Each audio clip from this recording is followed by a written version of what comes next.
So ഞാൻ follow ചെയ്യേണ്ട വല്ല വിയർഡ് റൂൾസ് ഉണ്ടോ? ഞാൻ ചോദിച്ചു. കാരണം ചില സമയം ഞാൻ ഭയങ്കര സ്മാർട്ടാസ് ആയിട്ട് പെരുമാറാറുണ്ട്. ഈ ജോലിക്ക് ഒരേ ഒരു റൂളേ ഉള്ളൂ കുട്ടി. Don't dye. സ്റ്റാൻലി പറഞ്ഞു. അവൻ തമാശ പറഞ്ഞതല്ലായിരുന്നു. സ്റ്റാൻലി ഒരു ഹെവി ടോർച്ച് എന്റെ കയ്യിൽ തന്നു.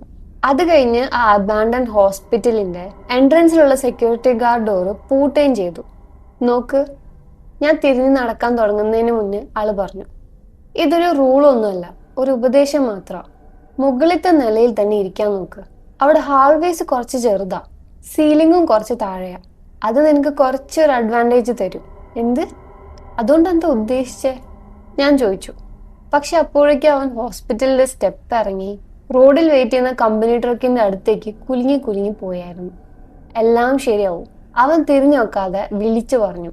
നിന്നെക്കുറിച്ച് എനിക്ക് നല്ലൊരു ഫീലിംഗ് ഉണ്ട്. എനിക്ക് ജോലി വേണ്ടായിരുന്നു. സത്യം പറഞ്ഞാൽ ഒരു ജോലിയും വേണ്ട. എൻ്റെ അച്ഛൻ പറയായിരുന്നു ഞാൻ ഒരു ഭയങ്കര മടിയനാണ്, കാര്യമായ ലക്ഷ്യങ്ങളൊന്നും എനിക്കില്ലാന്ന്. എൻ്റെ മുഖത്ത് നോക്കിയിട്ട് അത് ഇതുവരെ പറഞ്ഞിട്ടില്ല. പക്ഷെ ഞാൻ കേൾക്കുന്നുണ്ടോ എന്ന് നോക്കാൻ വേണ്ടി എൻ്റെ റൂമിലേക്കും വന്നിട്ടില്ല. അമ്മ പറയും എനിക്ക് ശരിയായ സ്പിരിറ്റ് ഗൈഡിനെ കിട്ടിയിട്ടില്ല, അതുകൊണ്ടാണ് എൻ്റെ ലൈഫ് പാത്ത് തെളിയാത്തത് എന്നൊക്കെ. അമ്മയ്ക്ക് ഈ ന്യൂ ഏജ് പരിപാടിയിലൊക്കെ ഭയങ്കര താല്പര്യമാണ്. എൻ്റെ ഗേൾ ഫ്രണ്ട്, അവളെ എക്സ് എന്ന് വിളിക്കുന്നതായിരിക്കും നല്ലത്. കാരണം 5 ദിവസമായിട്ട് അവൾ എന്നെ ഗോസ്റ്റ് ചെയ്തേക്കാം. അവൾ വിചാരിക്കുന്നത് എനിക്ക് ഡിപ്രഷൻ ആണെന്നാ. ഞാൻ പണ്ട് ഒരു ഡൗൺ ടൗണിലെ ഇൻവെസ്റ്റ്മെന്റ് ഫാമില് മെയിൽ റൂമിൽ വർക്ക് ചെയ്യായിരുന്നു. എനിക്കത് ജസ്റ്റ് ഒരു ജോബ് മാത്രമായിരുന്നു, കരിയർ ഒന്നുമല്ല. സ്റ്റോക്സ്, ബോണ്ട്സ്, മാർക്കറ്റ്, പിന്നെ മുകളിലത്തെ ഓഫീസിലേക്ക് പ്രൊമോഷൻ കിട്ടുക, ഇതൊന്നും എനിക്ക് വലിയ താല്പര്യമുള്ള കാര്യങ്ങളായിരുന്നില്ല. ബാക്കി മെയിൽ റൂം എംപ്ലോയീസ് ഒക്കെ നെറ്റ്വർക്കിങ്ങും റിലേഷൻഷിപ്പ് ബോണ്ടിങ്ങും ഒക്കെ ആയി കഷ്ടപ്പെട്ട് ശ്രദ്ധ നേടാൻ ശ്രമിക്കുമ്പോൾ ഞാൻ വെറുതെ എൻവലപ്പുകൾ ആൾക്കാരുടെ ഡെസ്കിന്റെ സൈഡിൽ കൊണ്ടുവയ്ക്കും. ഒരു ചിരിയും ഒരു തലയാട്ടലൊക്കെയാണ് എനിക്ക് സഹിക്കാൻ പറ്റുന്ന ഒരു സോഷ്യൽ ഇന്ററാക്ഷൻ. അപ്പോഴാണ് പാൻഡമിക് വന്നത്. എന്നെ ജോലിയിൽ നിന്ന് പുറത്താക്കി. എൻ്റെ റൂംമേറ്റ്സ് അത് നന്നായി യൂസ് ചെയ്തു. അനിത ഗ്രബ് ഹബ് ഡെലിവറി നടത്തി, ഓൺലൈനായിട്ട് ഗിറ്റാർ വായിക്കാൻ പഠിച്ചു. സഞ്ജയ് വീട്ടിലിരുന്ന് വർക്ക് ചെയ്തു. അവർ ശരിക്കും പാൻറ്റൊക്കെ ഇട്ടിട്ടാണ് ഈ സൂം മീറ്റിങ്ങിലൊക്കെ ഇരുന്ന്. ഞാനോ എൻ്റെ റൂമിലിരുന്ന് യൂട്യൂബിൽ ക്രീപ്പി പാസ്റ്റയും റെഡിറ്റ് സ്റ്റോറീസ് ഒക്കെ കേൾക്കുമായിരുന്നു. അവിടെ നിന്നാണ് ആ സ്റ്റാൻലിക്ക് മനസ്സിലാവാത്ത വല്ല വിയർഡ് റൂൾസ് ഉണ്ടോ എന്ന തമാശ ഞാൻ പറഞ്ഞത്. പിന്നെ വല്ലപ്പോഴും ഭയങ്കര മോട്ടിവേഷനൊക്കെ തോന്നുമ്പോൾ ഞാൻ ക്യാൻഡി ക്രഷ് സാഗ കളിക്കും. ഫോണിന്റെ ഹോം സ്ക്രീൻ ഇല്ലെങ്കിൽ ഏത് ദിവസമാണെന്നോ ഏത് മാസമാണെന്നോ ഞാൻ അറിയില്ലായിരുന്നു. എനിക്കൊന്നിനോടും ആഗ്രഹം ഉണ്ടായിരുന്നില്ല, ഒന്നിനോടും താല്പര്യം ഉണ്ടായിരുന്നില്ല, ഒന്നും ചെയ്തിരുന്നുമില്ല. ഇടയ്ക്ക് ഞാൻ എൻ്റെ പൾസ് നോക്കുമായിരുന്നു, എനിക്കിപ്പോഴും ജീവനുണ്ടോയെന്ന് അറിയാൻ.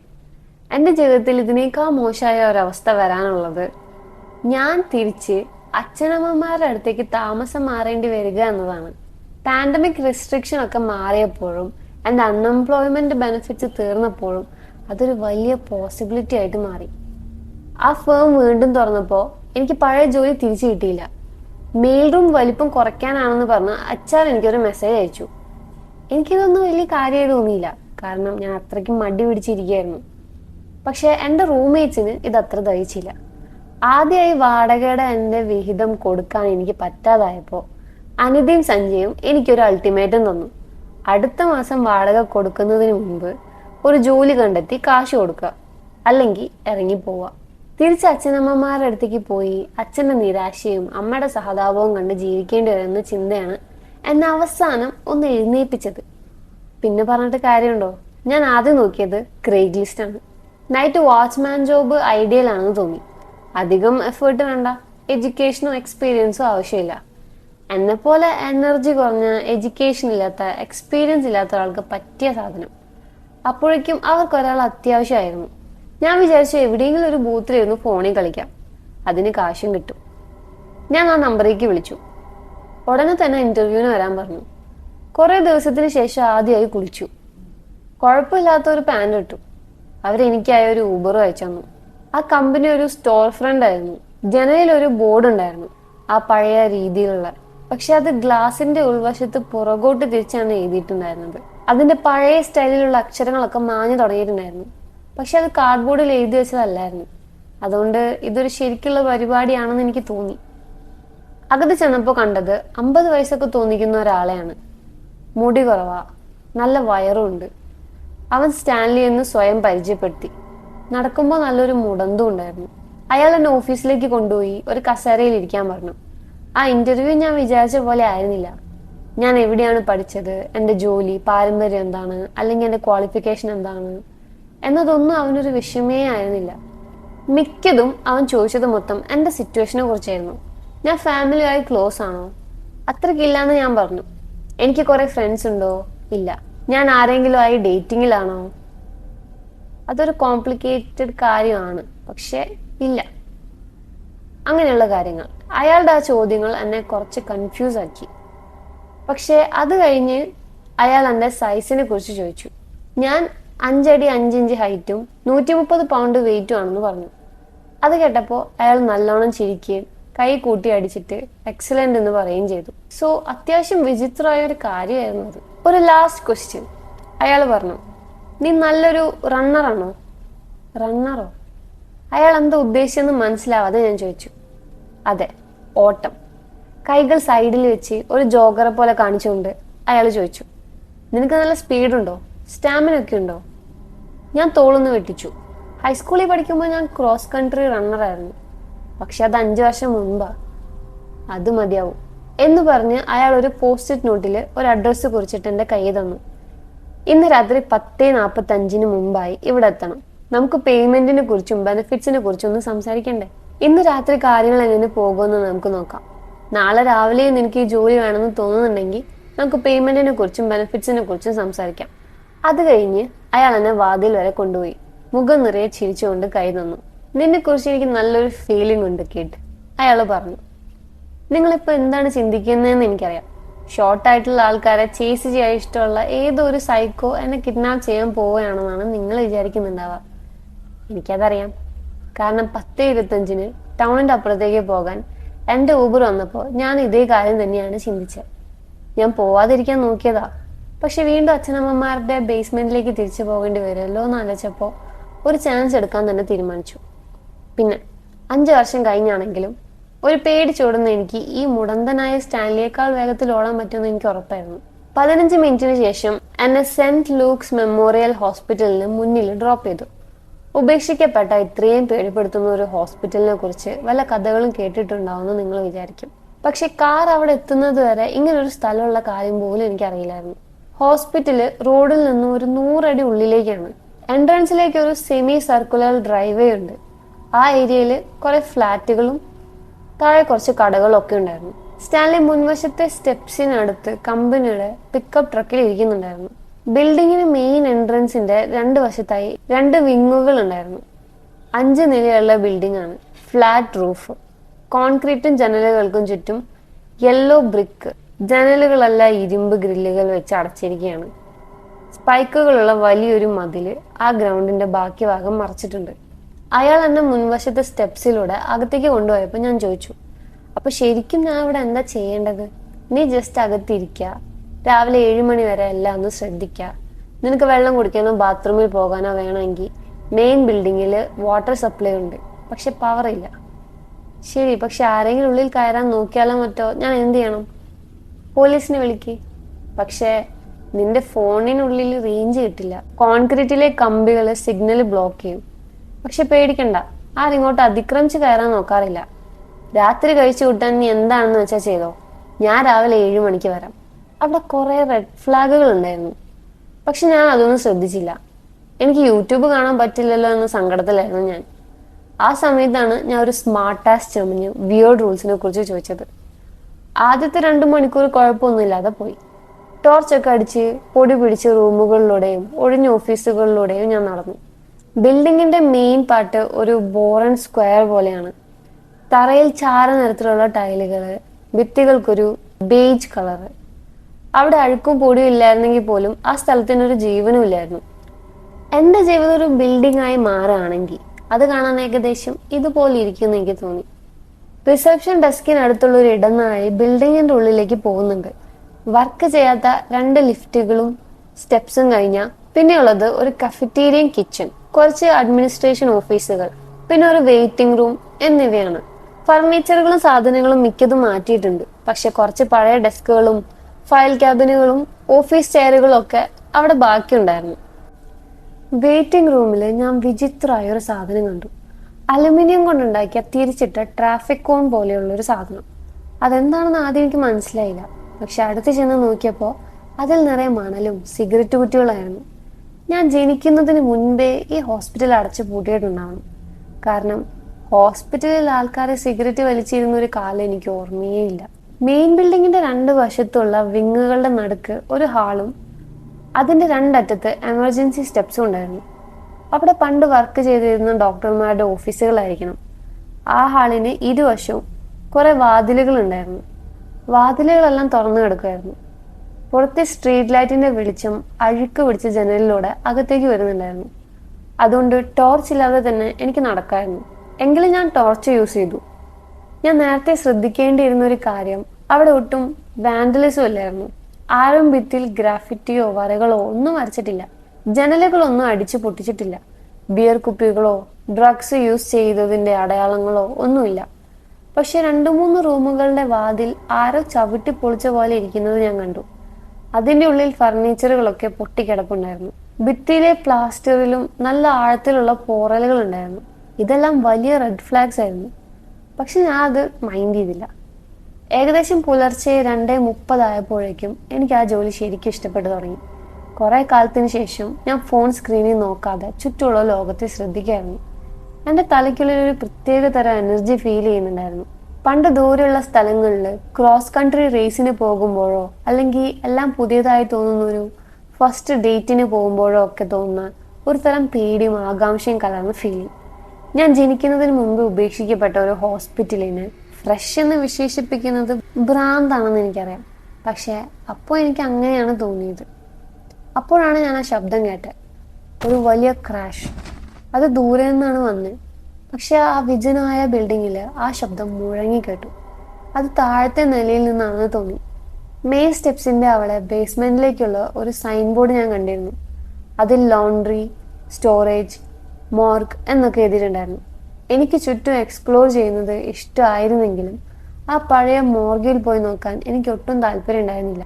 എവിടെയോ വരുന്ന കുറെ വേസ്റ്റ് സാധനങ്ങൾ ബാലൻസ് തെറ്റി താഴെ വീണതായിരിക്കും എന്ന് ഞാൻ എന്നെ തന്നെ വിശ്വസിപ്പിക്കാൻ നോക്കി. പക്ഷെ അപ്പോഴേക്കും വീണ്ടും ശബ്ദം കേട്ടു. എന്തോ തട്ടുന്നതും മുട്ടുന്നതും ഉരസുന്നതൊക്കെയുള്ള ഒരു ശബ്ദം. ഞാൻ നോർത്ത് വിങ്ങിലെ ഇടനാഴിയിൽ നിൽക്കുമായിരുന്നു. താഴെ ബേസ്മെന്റിലേക്കുള്ള വഴിയുടെ അടുത്ത് നിന്നാണ് ആ ശബ്ദം വരുന്നത് എന്ന് എനിക്ക് മനസ്സിലായി. സ്റ്റാൻലി, അത് നീയാണോ? ഞാൻ ഇരുട്ടിലേക്ക് വിളിച്ചു ചോദിച്ചു. എൻ്റെ ശബ്ദം പേടി കൊണ്ട് വല്ലാതെ ഇടറുന്നുണ്ടായിരുന്നു. എൻ്റെ ടോർച്ചിന്റെ വെളിച്ചം കൈ വരയ്ക്കുന്നത് കാരണം ആടിക്കൊണ്ടിരുന്നു. അപ്പോഴാണ് ഒരു കാഴ്ച കണ്ടത്. റിസപ്ഷൻ ഡെസ്കിനടുത്തുള്ള ആ കോർണറിൽ നിന്ന് ഒരു ഭീമൻ ചിലന്തിയുടെ കാലുകൾ പോലെ മെലിഞ്ഞു നീണ്ട വിരലുകൾ ഭിത്തിയിൽ പിടിച്ചു. സാവധാനം ഒരു തല പുറത്തേക്ക് നീണ്ടുവന്നു. അത് ഏകദേശം സീലിംഗിന്റെ അത്ര ഉയരത്തിലായിരുന്നു. എല്ലുകളില് തോലൊട്ടിച്ചു വെച്ച പോലെ ഉണങ്ങിയ ലെതറിന്റെ കളറിലുള്ള നീണ്ട ഒരു മുഖം, ചീഞ്ഞഴുകിയ പായല് പോലെ ജട പിടിച്ച മുടി.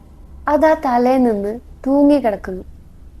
ടോർച്ച് വെളിച്ചത്തില് ആ കണ്ണുകൾ ഒരു പഴയ കിണറിന്റെ അടിയിലുള്ള 2 വെള്ളി നാണയങ്ങൾ പോലെ തിളങ്ങുന്നുണ്ടായിരുന്നു.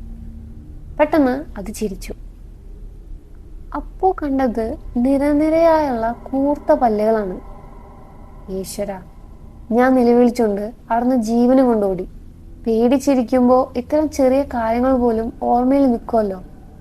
എങ്ങോട്ടെന്നില്ലാതെ ആ ഭീകര രൂപത്തിൽ നിന്ന് പരമാവധി ദൂരേക്ക് ഞാൻ ഓടി. അതെന്റെ പുറകെ തന്നെ വന്നു. സ്വാഭാവികമാണല്ലോ, മോൺസ്റ്റേഴ്സ് ആൾക്കാരെ കൊല്ലാൻ വേണ്ടി പുറകെ വരുമല്ലോ. എൻ്റെ പുറകിലെ ടൈറ്റ്സിൽ അതിന്റെ നഖങ്ങൾ തട്ടുന്ന കടക്കട ശബ്ദം എനിക്ക് കേൾക്കായിരുന്നു.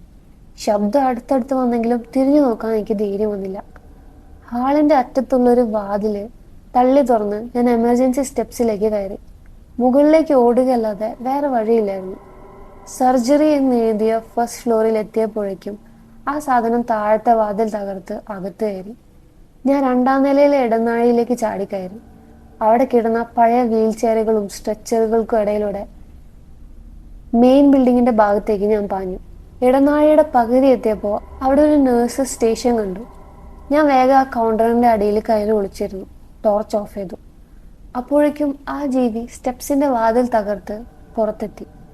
അതിന്റെ വേഗത ഇപ്പോൾ കുറഞ്ഞിട്ടുണ്ട്. ആ നഖങ്ങൾ തറയിൽ മുട്ടുന്ന ശബ്ദം ഇപ്പോൾ വളരെ സാവധാനത്തിലാണ് കേൾക്കുന്നത്.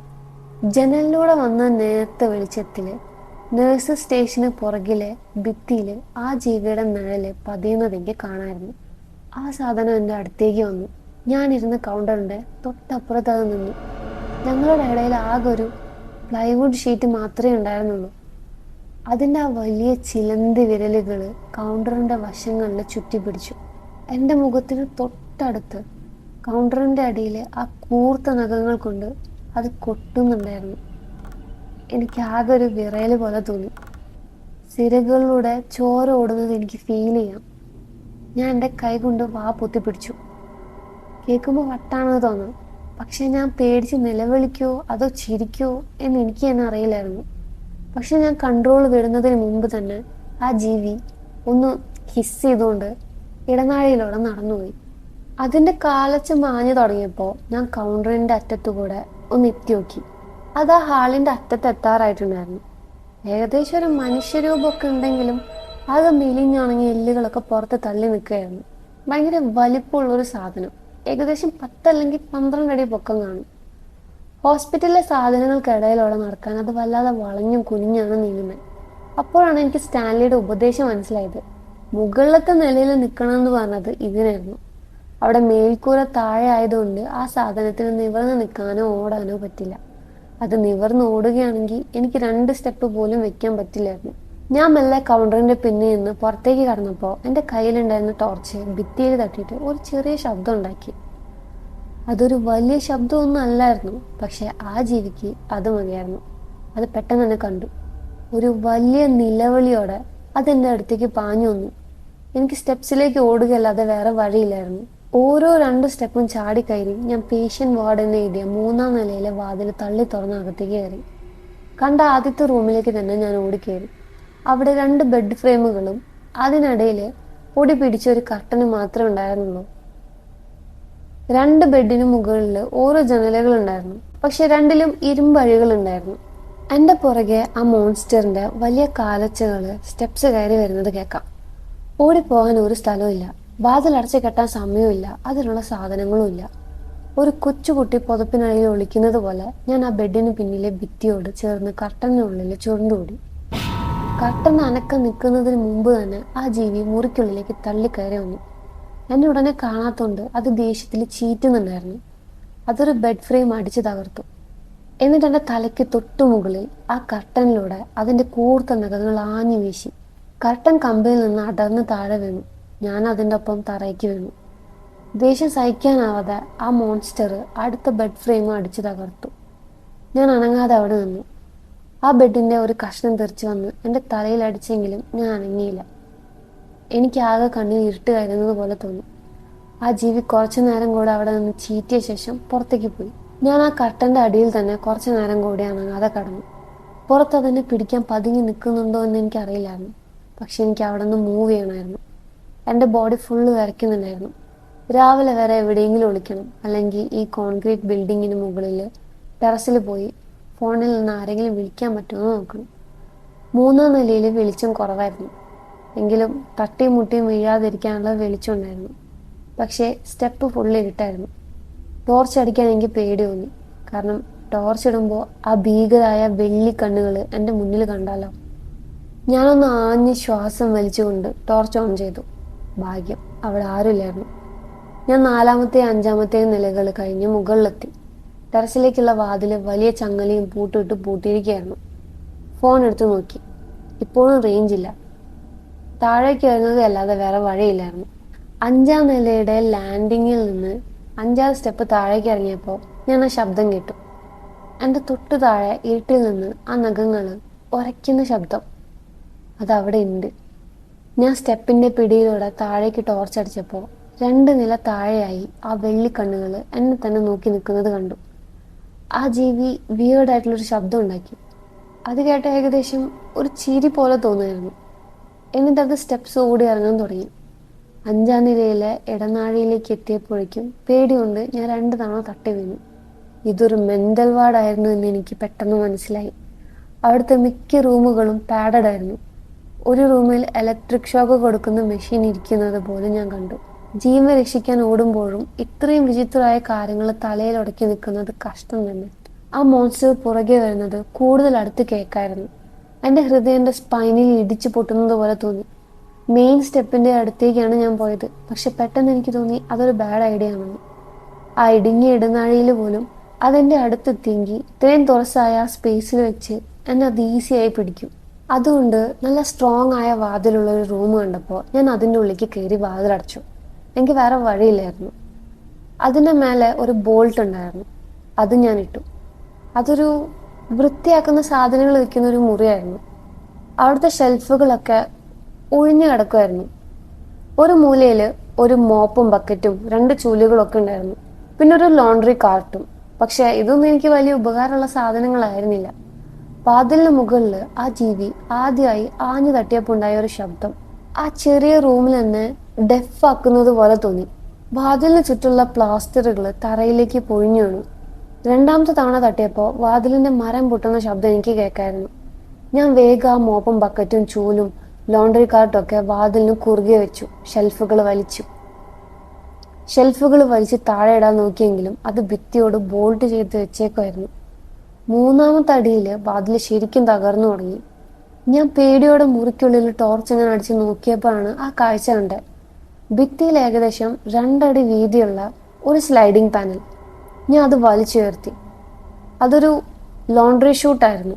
തുണിയൊക്കെ താഴേക്ക് ഇടുന്നൊരു വഴി. അപ്പോഴേക്കും ആ മുറിയുടെ വാതിൽ തകർന്ന് ആ സാധനം ഉള്ളിലേക്ക് വീണു. ഞാൻ തലയും കുത്തി ആ ഷൂട്ടിലേക്ക് എടുത്തു ചാടി. ഏകദേശം 6 അടി താഴെ എത്തിയപ്പോൾ ഞാൻ പെട്ടെന്ന് സ്റ്റോപ്പായി. എന്നിട്ട് ഞാൻ മുകളിലേക്ക് ഉയരാൻ തുടങ്ങി. മുട്ടിനടിയിലൂടെ ടോർച്ച് അടിച്ച് നോക്കിയപ്പോൾ കണ്ടത് ആ മോൺസ്റ്ററിന്റെ കൈയാണ്.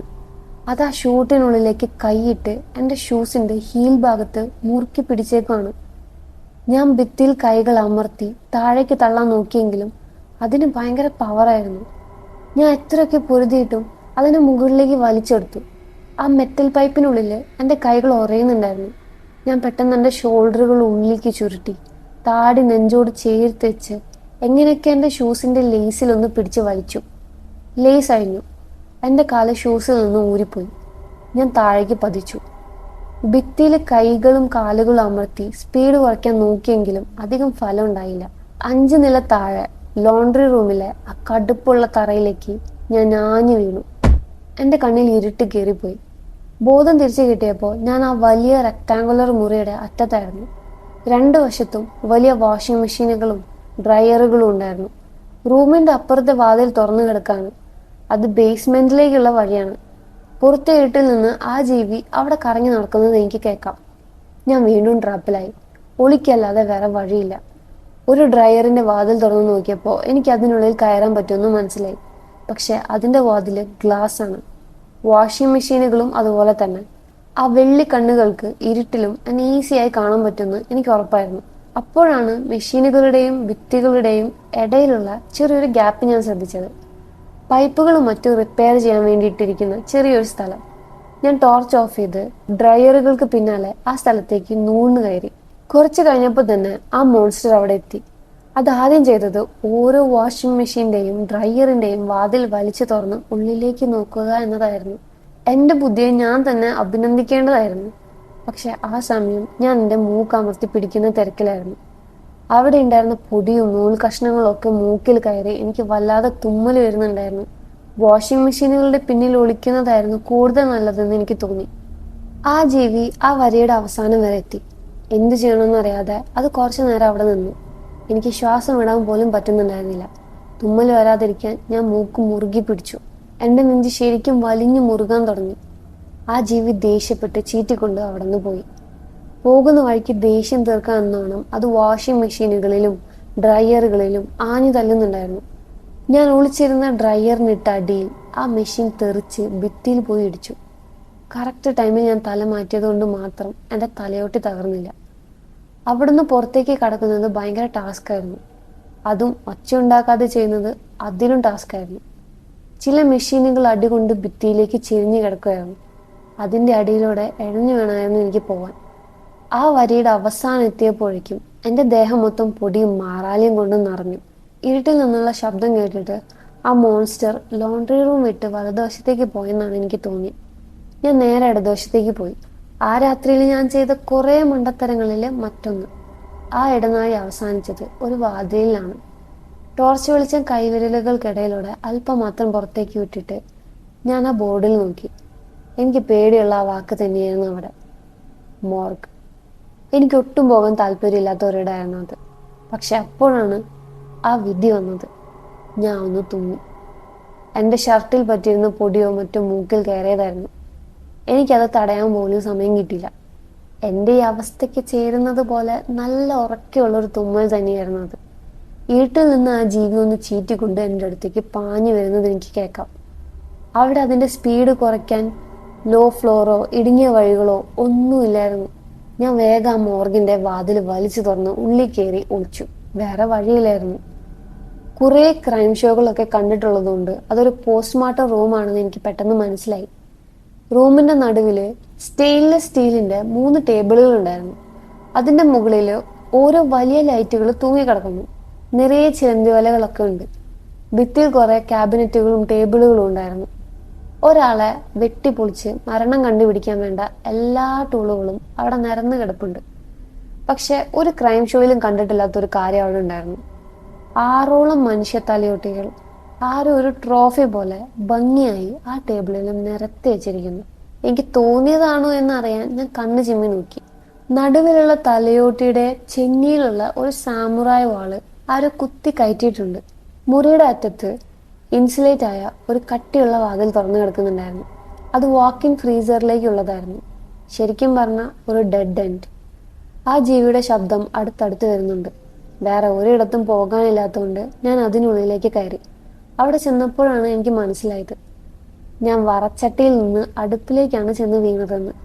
ബോഡികൾ വെക്കുന്ന ഡ്രോയറുകൾക്ക് ഓപ്പോസിറ്റായിട്ട് വലിയൊരു കൂമ്പാരം ഉണ്ടായിരുന്നു. പഴയ ബെഡിലെ ഫോമും ഫൈബറൊക്കെ കീറിപ്പൊളിച്ചുണ്ടാക്കിയ ഒരു കൂമ്പാരം.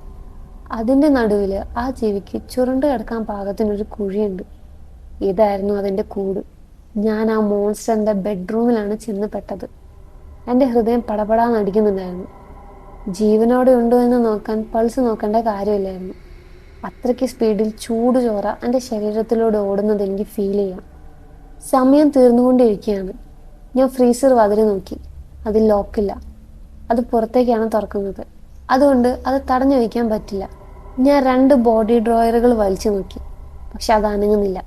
തുരുമ്പിച്ചു പോയതാണോ അതോ വല്ല ലോക്കും ഉണ്ടോ എന്ന് എനിക്ക് മനസ്സിലായില്ല. ഞാൻ പേടിച്ച് വട്ടമിട്ട് തിരിഞ്ഞു. എവിടെയെങ്കിലും ഒളിക്കാൻ പറ്റുമോ എന്ന് നോക്കി.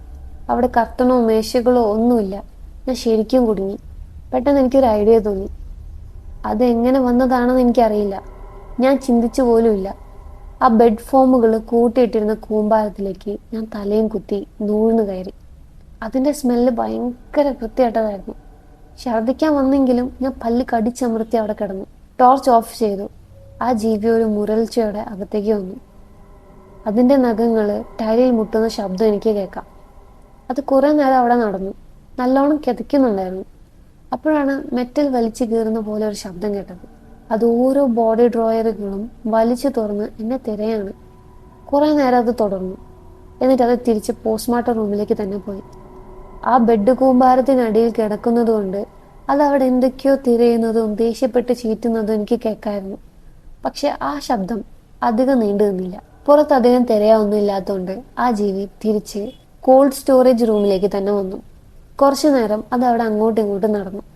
തറയിൽ അതിൻ്റെ നഖങ്ങൾ തട്ടുന്ന ശബ്ദം കേട്ട് എനിക്ക് ഏകദേശം മടുത്തു തുടങ്ങി. അപ്പോഴാണ് അത് കൂട്ടുകാരിടുന്നത് ഞാൻ കേട്ടത്.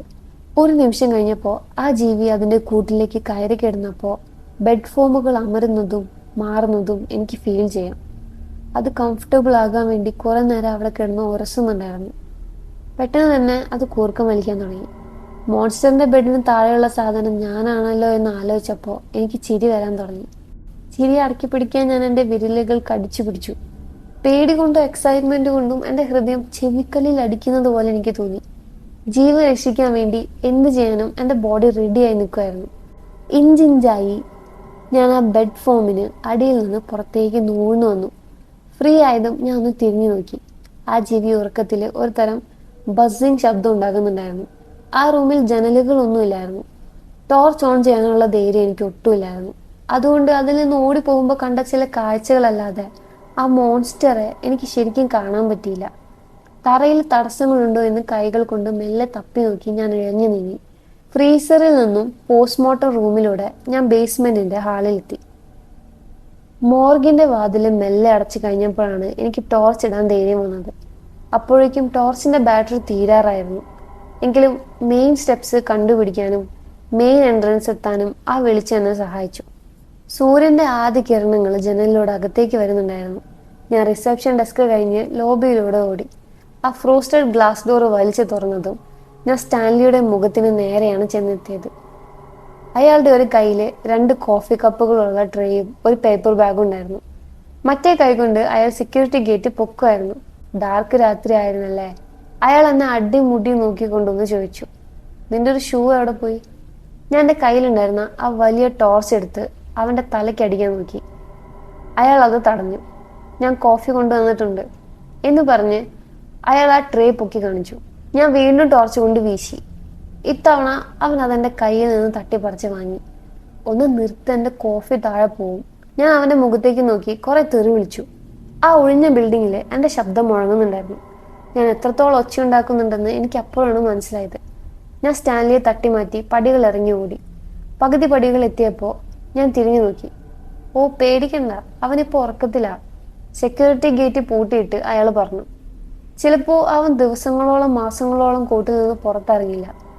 പക്ഷെ നിനക്ക് നിന്റെ ആദ്യത്തെ രാത്രിയിൽ തന്നെ അവനെ നേരിടാൻ പറ്റി. നീ സർവൈവ് ചെയ്തു. Good job. എനിക്ക് നിന്നെ കുറിച്ച് നല്ലൊരു ഫീലിംഗ് ഉണ്ടായിരുന്നു. വാട്ട് ദ ഹെൽ ഡൂഡ്, നിനക്ക് ഈ മോൺസ്റ്ററെ കുറിച്ച് അറിയായിരുന്നോ? അല്ലാതെ പിന്നെ അതിനെ തിരക്കിലാക്കി വെക്കാൻ ആൾക്കാരെ കണ്ടുപിടിക്കുക എന്നതാണല്ലോ എൻ്റെ ജോലി. അതിനെ തീറ്റ കൊടുക്കുക എന്നാണോ നീ ഉദ്ദേശിച്ചത്? സ്റ്റാൻലി മുടങ്ങിക്കൊണ്ട് ഞാൻ നിൽക്കുന്ന സ്റ്റെപ്പിലേക്ക് വന്നു. എനിക്കൊരു കോഫി തന്നിട്ട് അവിടെ ഇരുന്നു. വേറെ എന്ത് ചെയ്യണമെന്ന് അറിയാതെ ഞാനും അവിടെ ഇരുന്നു. ക്രീമും ഷുഗറും വേണമെങ്കിൽ എടുത്തോ, ഗ്ലേസ്ഡ് ഡോണട്ട്സും ഉണ്ട്. ഞാൻ അയാളെ ദേഷ്യത്തോടെ ഒന്ന് നോക്കി. വിറയ്ക്കുന്ന കൈകൾ കൊണ്ട് 4 ക്രീമും 6 ഷുഗറും ഞാൻ എൻ്റെ കോഫിയിൽ ഒഴിച്ചു. എനിക്ക് കോഫി കുടിക്കുന്ന ശീലമില്ലായിരുന്നു. അതുകൊണ്ട് ഞാൻ എന്താണ് ചെയ്യുന്നതെന്ന് എനിക്ക് തന്നെ അറിയില്ലായിരുന്നു. സ്റ്റാൻലി പുരകം പൊക്കി എന്നെ നോക്കി. എന്താ? ഞാൻ ചോദിച്ചു. ഒന്നുമില്ല. അയാൾ ചിരിച്ചു. നിനക്ക് വേണ്ട അത്രയും എടുത്തോ. ഞാൻ ബ്ലാക്ക് കോഫിയാണ് കുടിക്കാറുള്ളത്. കോഫിയുടെ ആദ്യത്തെ സിപ്പ് എനിക്ക് അത്ര ഇഷ്ടപ്പെട്ടില്ല. പക്ഷെ രണ്ടാമത്തെ സിപ്പ് എനിക്ക് നല്ലതായി തോന്നി. ഞാൻ ബാഗിൽ നിന്ന് ഒരു ഡോണട്ട് എടുത്ത് പകുതിയും വായിലേക്ക് തിരുകി.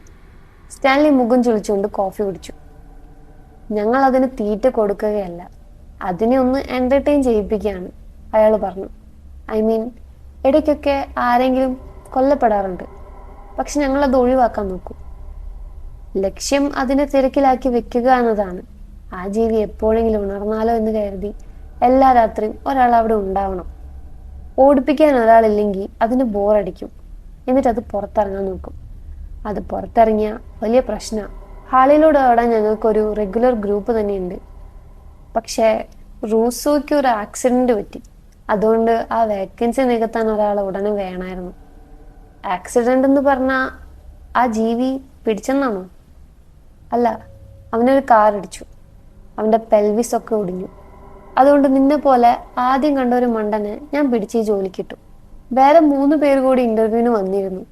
ഞാൻ നിന്നെ സെലക്ട് ചെയ്തത് നിനക്ക് സർവൈവ് ചെയ്യാൻ കൂടുതൽ ചാൻസ് ഉണ്ടെന്ന് തോന്നിയതുകൊണ്ടാണ്. ഇനി അഥവാ എന്തെങ്കിലും പറ്റിയാൽ തന്നെ നിന്നെ ആരും അത്രയ്ക്ക് മിസ് ചെയ്യില്ല എന്ന് എനിക്ക് തോന്നി. ഹലോ, എനിക്ക് അച്ഛനും അമ്മയും റൂംമേറ്റ്സ് ഒക്കെ ഉണ്ട്. ഞാൻ അപ്രത്യക്ഷനായ അവരെ തീർച്ചയായും ശ്രദ്ധിക്കും. അതെ, ശ്രദ്ധിക്കും. പക്ഷെ അവർ നിന്നെ മിസ് ചെയ്യോ? അതിന് മറുപടി പറയാൻ എനിക്ക് കഴിഞ്ഞില്ല. അയാൾ പറഞ്ഞത് ഒരു പരിധി വരെ ശരിയായിരുന്നു. നിങ്ങൾക്ക് നിങ്ങളുടെ ഈ ജോബ് പരിസ്ഥിതിയിൽ കുറച്ചും കൂടെ കാര്യങ്ങൾ വ്യക്തമാക്കായിരുന്നു, ഞാൻ പറഞ്ഞു. അത് കേട്ട് സ്റ്റാൻലി ഒന്ന് ചിരിച്ചപ്പോൾ കോഫി അവൻ്റെ മൂക്കിലൂടെ പുറത്തേക്ക് വന്നു. ആ പിന്നെന്താ? അയാൾ കൈകൾ കൊണ്ട് വായുവിൽ ഒരു പത്രവാർത്തയുടെ ഹെഡ്ലൈൻ കാണിക്കുന്നത് പോലെ പറഞ്ഞു. Monster bait. മോൺസ്റ്ററിന്റെ ഇരയെ ആവശ്യമുണ്ട്. നല്ല ശമ്പളവും മറ്റാനുകൂല്യങ്ങളും. എക്സ്പീരിയൻസ് ആവശ്യമില്ല. ഇങ്ങനെ കൊടുക്കണമായിരുന്നു. ഞാൻ തോളൊന്ന് വെട്ടിച്ച് മറ്റൊരു ഡോണട്ട് കൂടി എടുത്ത് കഴിച്ചു. അയാൾ പറഞ്ഞതിലും കാര്യമുണ്ട്. എന്താണ് ശരിക്കും സംഭവിച്ചേ? ആ ഷുഗറും കാപ്സും നിറഞ്ഞ ഡോണട്ട് ചവച്ചുകൊണ്ട് ഞാൻ ചോദിച്ചു. ഇത് പുറത്തിറങ്ങിയാൽ എന്ത് സംഭവിക്കും? ഈ മിൽ സ്ട്രീറ്റ് മസാക്കറെ കുറിച്ച് കേട്ടിട്ടുണ്ടോ? ആ പേര് എനിക്ക് എവിടെയോ കേട്ട് പരിചയമുള്ളത് പോലെ തോന്നി. ഞാൻ മിഡിൽ സ്കൂളിലോ മറ്റോ പഠിക്കുമ്പോൾ നടന്ന കാര്യമാണ്. അതേതോ ഡ്രഗ് മാഫിയ കൂടി ചേർന്ന് ആരെയോ വെട്ടിക്കൊന്നതല്ലേ? ഞാൻ ചോദിച്ചു. പത്രത്തിൽ വന്ന വാർത്ത അതായിരുന്നു. പക്ഷെ അതൊരു ഡ്രഗ് മാഫിയ ആയിരുന്നില്ല. വെട്ടാൻ ഉപയോഗിച്ചത് മഷീറ്റീസ് ആയിരുന്നില്ല. ആ ഹോസ്പിറ്റലിന് നേരെ താടി ചൂണ്ടിക്കൊണ്ട് സ്റ്റാൻലി പറഞ്ഞു. ഇത് ഇത്രയും ഡേഞ്ചറസ് ആണെങ്കിൽ പിന്നെ ആരും ഇതിനെ കൊന്നുകളയാത്ത എന്താ? ഞാൻ ചോദിച്ചു. പലരും ശ്രമിച്ചിട്ടുണ്ട്. തോക്ക്, തീ, കരണ്ട് അടുപ്പിക്കുക, ഹോളി വാട്ടറിൽ മുക്കിയ അമ്പ്, അങ്ങനെ പരീക്ഷിക്കാത്ത ഒന്നുമില്ല. പക്ഷെ ഒന്നും വിജയിച്ചിട്ടില്ല. അവസാനം ശ്രമിച്ചത് ഡ്വെയിൻ എന്ന് പേരുള്ള ഒരാളായിരുന്നു. 6 മാസമായിട്ട് ഇവിടെ ജോലി ചെയ്തുകൊണ്ടിരുന്നതായിരുന്നു അവൻ. ഒരു ദിവസം അവനൊരു സാമുറായി സ്വോർഡുമായിട്ട് വന്നു. ഞാൻ തടയാൻ നോക്കി. അവൻ കേട്ടില്ല. പിന്നെ അവനെ കണ്ടിട്ടുമില്ല. സാധാരണ ആ ജീവി ആരെങ്കിലും പിടിച്ചാൽ രാവിലെ ബോഡിയുടെ കഷ്ണങ്ങൾ കിട്ടാറുണ്ട്. പക്ഷെ ഡ്വെയിനിന്റെ കാര്യത്തിൽ ഒന്നും കിട്ടിയില്ല. അവൻ എന്ത് പറ്റിയെന്ന് ഞാൻ ഇപ്പോഴും ആലോചിക്കാറുണ്ട്. പോസ്റ്റ്മോർട്ടം റൂമിൽ കിട്ടിയ ആ തലോട്ടിനെ കുറിച്ച് ഞാൻ പറയാൻ തുടങ്ങിയെങ്കിലും അത് വേണ്ടെന്ന് വെച്ചു. പകരം 3ാമത്തെ ഡോണറ്റ് എടുത്ത് കഴിച്ചു. അതിനെ എങ്ങനെ കൊല്ലണമെന്ന് ആർക്കും അറിയില്ല. അതെന്താണെന്ന് പോലും ആർക്കും അറിയില്ല. ദൂരേക്ക് നോക്കിയിട്ട് സ്റ്റാൻലി തുടർന്നു. ചിലര് പറയും അത് പിശാചാണെന്ന്, ചിലര് പറയും അതൊരു ജനിതക മാറ്റം വന്ന ഒരു ജീവിയാണെന്ന്. പക്ഷെ എൻ്റെ ഒരു അഭിപ്രായത്തിൽ അതൊരു നെഗറ്റീവ് എനർജിയുടെ രൂപമാണ്. എനിക്ക് തോന്നിയ ഒരു ലോജിക് അതാ. ഏതാണ്ട് 150 വർഷമായിട്ട് അത് ഇവിടെ ഉണ്ട്. സിവിൽ വാറിന് ശേഷമാണ് അതിനെക്കുറിച്ചുള്ള ആദ്യ റിപ്പോർട്ടുകൾ വരുന്നത്. അതിന്റെ കൂട് നശിപ്പിക്കുന്നത് വലിയ വിപത്താ. അത് വേറെ എവിടെയെങ്കിലും പോയി ഒളിക്കും. അതിനെ കണ്ടുപിടിക്കുന്നതിന് മുമ്പ് കുറെ ആൾക്കാരെ കൊല്ലപ്പെടുകയും ചെയ്യും. അതുകൊണ്ട് അതിനെ അവിടെ തന്നെ തളച്ചിടുക എന്നതാണ് ഞങ്ങൾ ചെയ്യുന്നത്. എങ്കിൽ പിന്നെ നിങ്ങൾക്ക്, ഞാൻ ചോദിക്കാൻ തുടങ്ങിയതും സ്റ്റാൻലി കൈ ഉയർത്തിക്കൊണ്ട് എന്നെ തടഞ്ഞു. ട്രസ്റ്റ് മീ കിഡ്, ഇത് ഞങ്ങൾ കുറെ കാലമായിട്ട് ചെയ്യുന്നതാ. നിന്റെ തലയിൽ വരുന്ന എല്ലാ ഐഡിയകളും ഞങ്ങൾ പണ്ടേ പരീക്ഷിച്ച് കഴിഞ്ഞതാണ്. ഈ രീതി വർക്കാവുന്നതുകൊണ്ടാണ് ഞങ്ങൾ ഇങ്ങനെ ചെയ്യുന്നത്. ഈ ജോലിക്ക് ആഴ്ചയിൽ $2000 ശമ്പളം കിട്ടും. കൂടെ ഫുൾ ബെനിഫിറ്റ്സും. 401K കോൺട്രിബ്യൂഷനും ഉണ്ടാവും. ആഴ്ചയിൽ 2-3 ജോലി ചെയ്താൽ മതി. തുടർച്ചയായി 2 ദിവസം ഞാൻ ആരെയും ജോലിക്ക് ഇടാറില്ല. അതുകൊണ്ട് നിനക്ക് വ്യാഴാഴ്ച വന്നാൽ മതി. നിങ്ങൾക്ക് വട്ടാണോ?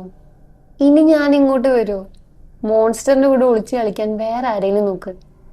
അല്ലെങ്കിൽ നിങ്ങൾക്ക് തന്നെ ചെയ്തൂടെ? എന്നാ നിങ്ങൾക്ക് പേടിയാണോ? ഞാൻ 8 വർഷം ഈ ഹാളിനോട് ഓടിയതാ. അയാളുടെ കാലിന്റെ പാൻസ് മാറ്റി കാണിച്ചു. അതൊരു ടൈറ്റാനിയം ഫേക്ക് ലെഗായിരുന്നു. ഒരു രാത്രി കാര്യങ്ങൾ കൈവിട്ടു പോയി. സോറി, ഞാൻ പതുക്കെ പറഞ്ഞു. സ്റ്റാൻലി തോളൊന്ന് വെട്ടിച്ചു. കമ്പനി എന്നെ സൂപ്പർവൈസറാക്കി. ഞങ്ങളുടെ ആൾക്കാരെ ഞങ്ങൾ നന്നായി നോക്കാറുണ്ട്. പക്ഷെ ഈ ജോലിക്ക് പഴയ അത്രയും ത്രില്ലില്ല. ശമ്പളവും കുറവാണ്. പിന്നെ ഇടയ്ക്കൊക്കെ ആൾക്കാരെ മരണത്തിലേക്ക് അയക്കേണ്ടി വരും. അത് വല്ലാത്ത വിഷമുള്ളൊരു കാര്യമാണ്. പക്ഷെ ആരെങ്കിലും ഇതൊക്കെ ചെയ്തല്ലേ പറ്റൂ. ഞങ്ങൾ കുറച്ചു നേരം അവിടെ മിണ്ടാതെ ഇരുന്നു. ഞാൻ ഡോണറ്റ് കഴിച്ചുകൊണ്ടേയിരുന്നു. സ്റ്റാൻലി മുഖം ചുളിച്ചുകൊണ്ട് കോഫി കുടിച്ചു. അയാൾക്ക് ബ്ലാക്ക് കോഫി അത്രയ്ക്ക് ഇഷ്ടമല്ല എന്ന് എനിക്കപ്പോൾ തോന്നി. കുറച്ച് കഴിഞ്ഞ് അയാൾ വാച്ച് നോക്കിയിട്ട് എഴുന്നേറ്റു. ശരി, എനിക്ക് ഓഫീസിൽ പോയി കുറച്ച് പേപ്പർ വർക്ക് ചെയ്യാനുണ്ട്. വ്യാഴാഴ്ച രാത്രി 10:45 കാണാം. വൈകരുത്. ബ്രോ, ഞാൻ ഇനി ഒരിക്കലും ഈ സ്ഥലത്തിന്റെ 10 മൈൽ ചുറ്റളവിൽ പോലും വരില്ല. ഞാൻ അവിശ്വസനീയതയോടെ പറഞ്ഞു. നീ വരും. സ്റ്റാൻലി ചിരിച്ചു. എനിക്ക് നിന്നെ കുറിച്ചൊരു ഫീലിംഗ് ഉണ്ട്. കഴിഞ്ഞ കുറച്ച് വർഷങ്ങൾക്കിടയിൽ നീ ശരിക്കും ജീവിച്ചിരിക്കുന്നു എന്ന് നിനക്ക് തോന്നിയത് ഇന്നലെ രാത്രിയാണ്. എന്താ ഞാൻ പറയുന്നത് തെറ്റാണെന്ന് നിനക്ക് തോന്നുന്നുണ്ടോ? അല്ലെന്ന് പറയാൻ എനിക്ക് തോന്നി. പക്ഷെ സത്യത്തിൽ എനിക്കത് പറയാൻ പറ്റിയില്ല. കാരണം അതായിരുന്നു സത്യം. Welcome to the crew. See you വ്യാഴാഴ്ച. സ്റ്റാൻലി അയാളുടെ ട്രക്കിൽ കയറിപ്പോയി. കഴിഞ്ഞ 2 ദിവസമായിട്ട് ഞാൻ ഇതിനെക്കുറിച്ച് ആലോചിക്കാണ്. ചിലപ്പോൾ ഞാനൊരു അഡ്രിനലിൻ ജങ്കി ആയിരിക്കാം. പേടിക്കാൻ ഇഷ്ടമുള്ള ആൾക്കാരുണ്ടല്ലോ, അവരിൽ ഒരാളായിരിക്കാം ഞാൻ. അല്ലെങ്കിൽ എനിക്ക് ലൈഫിൽ ആദ്യമായിട്ട് ഒരു ലക്ഷ്യം ഉണ്ടായതായിരിക്കാം. എനിക്കറിയില്ല. എനിക്കത് വലിയ കാര്യമല്ല. ഞാനിപ്പോൾ ഫോൺ അധികം ഉപയോഗിക്കാറില്ല. ഫ്ലാറ്റിൽ നിന്ന് പുറത്തേക്ക് ഇറങ്ങാറുണ്ട്. ഇപ്പോൾ ഇടയ്ക്കിടെ പൾസ് നോക്കേണ്ട ആവശ്യവുമില്ല. അമ്മ എപ്പോഴും പറയുന്ന ആ ഒരു സ്പിരിറ്റ് ഗൈഡിനെ എനിക്ക് കിട്ടിയെന്ന് തോന്നുന്നു. അതൊരു 12 അടി പൊക്കമുള്ള ഒരു ഭീകര ജീവിയാണെന്ന് മാത്രം. ഇപ്പോ വ്യാഴാഴ്ച രാത്രി 10:15. സെന്റ് ലൂക്സിലേക്ക് പോകാൻ ഊബർ വെയിറ്റ് ചെയ്ത് നിൽക്കാണ് ഞാൻ. സ്റ്റാൻലിക്ക് എന്നെ കുറിച്ച് തോന്നിയത് ശരിയായിരുന്നു. Wish me luck.